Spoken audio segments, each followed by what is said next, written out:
As Andrew said, my wife is also a singer-songwriter, and we met in college our freshman year, and I kind of would play shows, and she'd sing background for me, and then she would play shows, I play guitar for her, and she got signed to a record deal right out of college, and we started traveling together, and I was just playing guitar, and that was a lot of fun because she had to do all the hard work. I just played guitar, and then she had to do everything else. And then we started having kids, and eventually she didn't want to be on the road quite as much.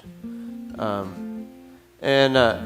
we kind of always had our separate music things going on, but occasionally we would write together, which early on, like when we were dating, co-writing is not the best thing to do with your free time because you'll end up arguing at some point. And over the years, we've worked it out to where, it's not so bad to write together. But we have 3 kids, so it's more like, hey, I have an idea for a song. This is what it is. Work on it when you have free time, and we'll get back in touch in a week or so. And this one time, writing for her last record, we had a babysitter watch the kids so that she could come over, and we just kind of try to write a song together. And she was saying that her last record, she wanted it to be more personal than she's ever been before. And like for her, she's pretty guarded. I'm not quite as guarded, and so she said, "What can we do to make this, even more personal?" And I said, "Well, let's write about the worst day of our marriage." And she's like, "Okay, I think I'm done songwriting with you."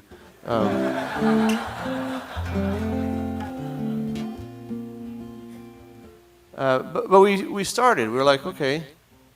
Well, we definitely knew. First of all, we knew what the worst day was, which I guess is a good thing. And so we just started talking about specific details of that day and how it's kind of changed our life. And it turned into one of the favorite songs I've ever written, especially with her. There's something really special about it because this is our story. So here it goes.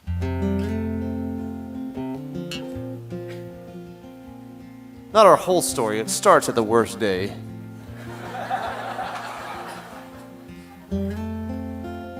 There were good days before then.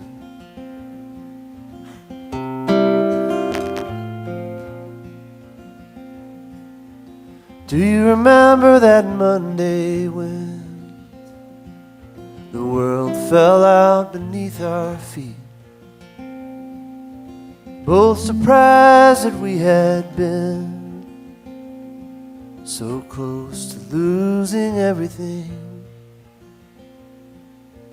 Putting one foot in front of the other felt like it was such a long, hard step to take.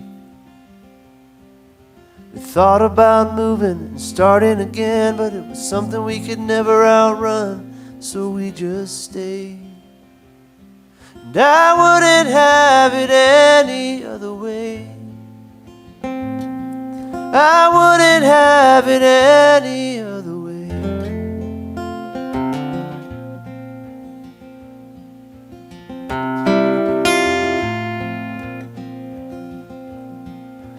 Gaining back the trust we lost was harder than just losing it.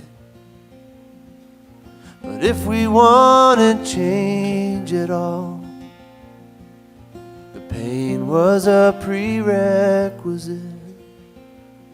So little by little, a piece at a time, we were putting back together what was left of a broken life.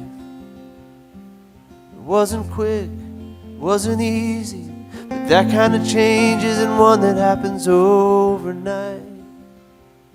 And I wouldn't have it any other way. I wouldn't have it any other way. When we first met, love was a feeling.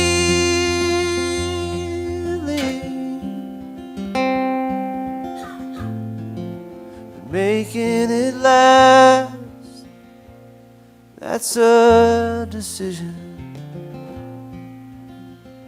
It's a good decision.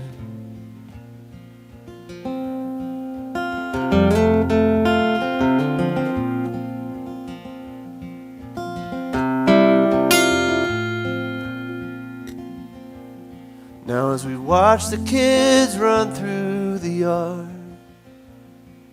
sometimes I just can't help but think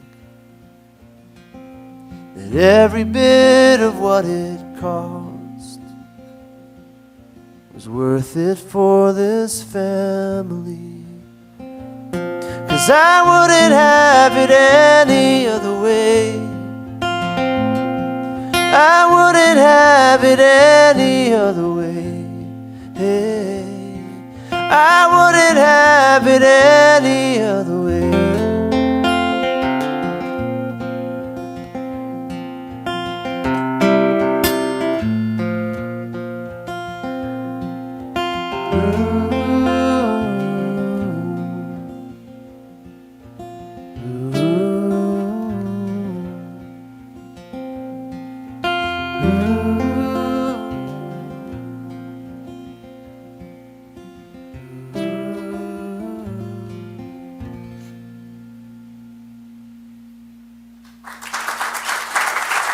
Thank you.